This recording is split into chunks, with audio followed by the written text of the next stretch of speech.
Ride your bike.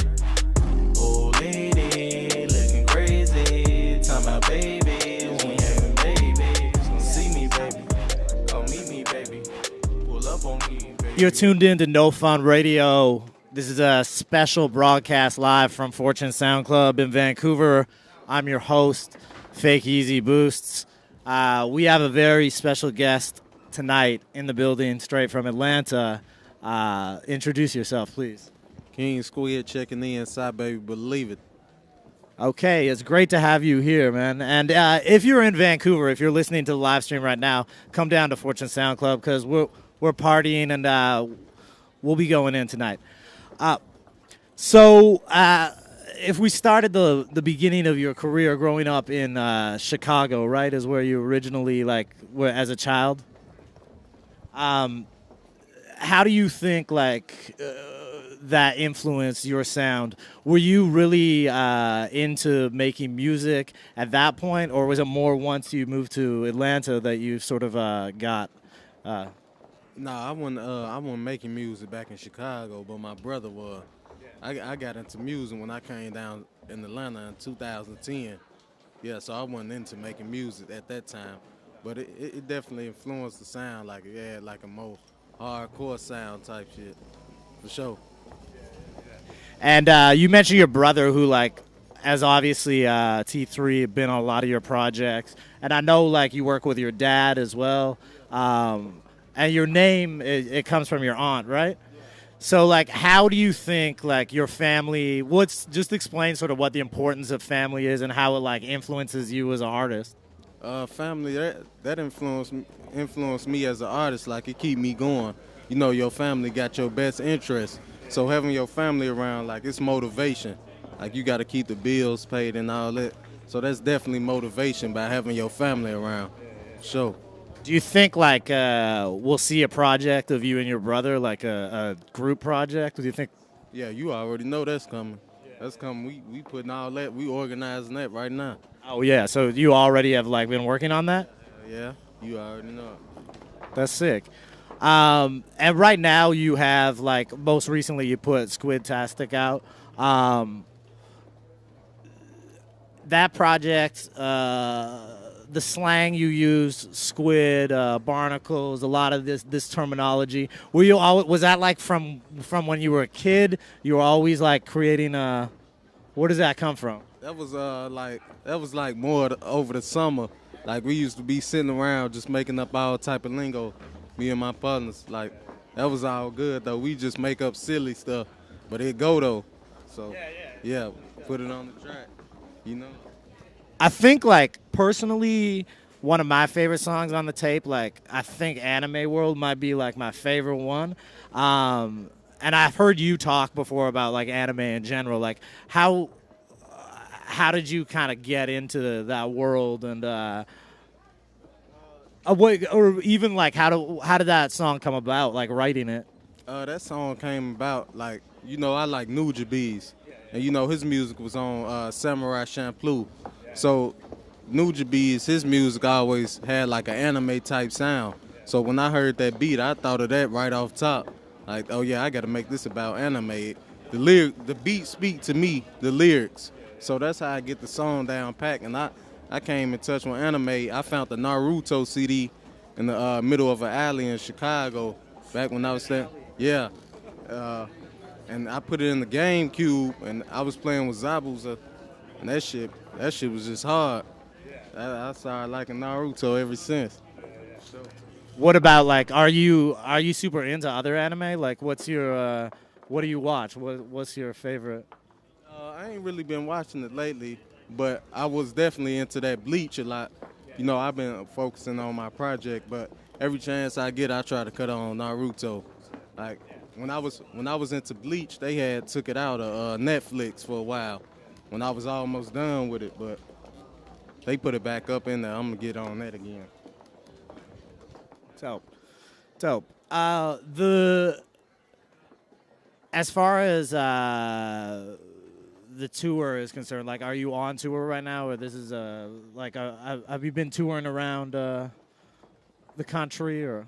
Yeah, most definitely. The tour basically just started. Like I had a show out there in London and Spain, so I did them.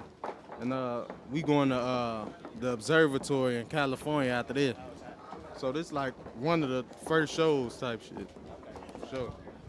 What's the response like in Europe compared to North America? Oh yeah, the fans really over there turned up. They really like the music.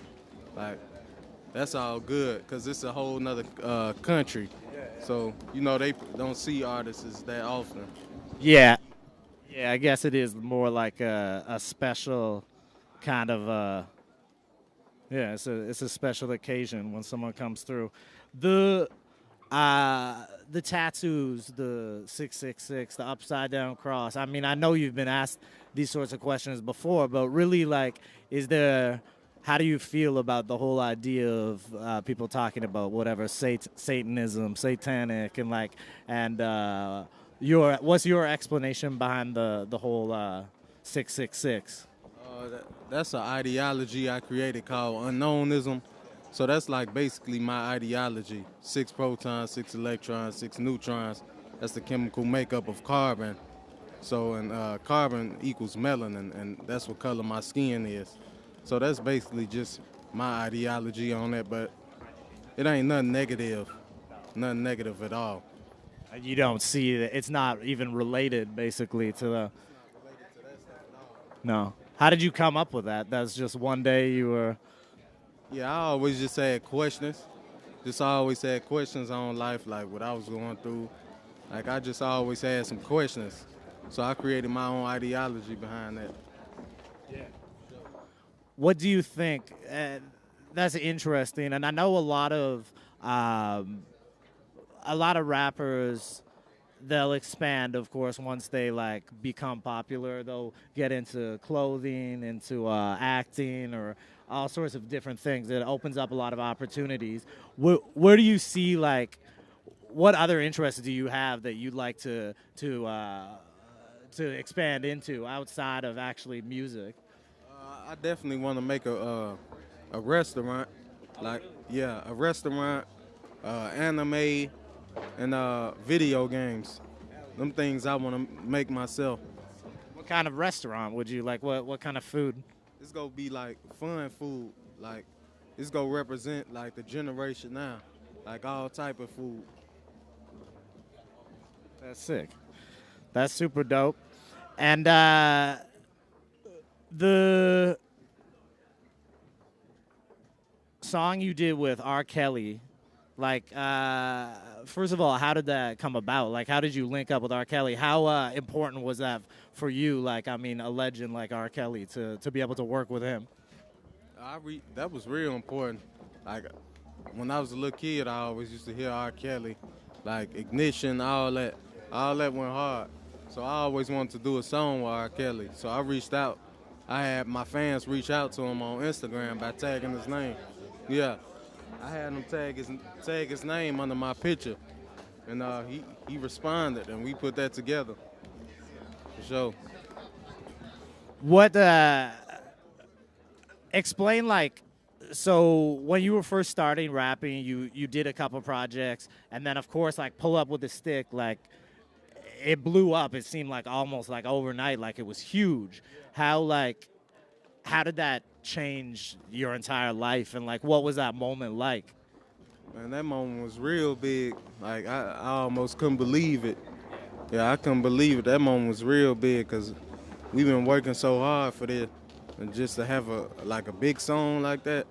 So I was real excited over that. And where do you see like what's next music-wise? Like I know you put this project out just this year. You were talking about working with your brother more.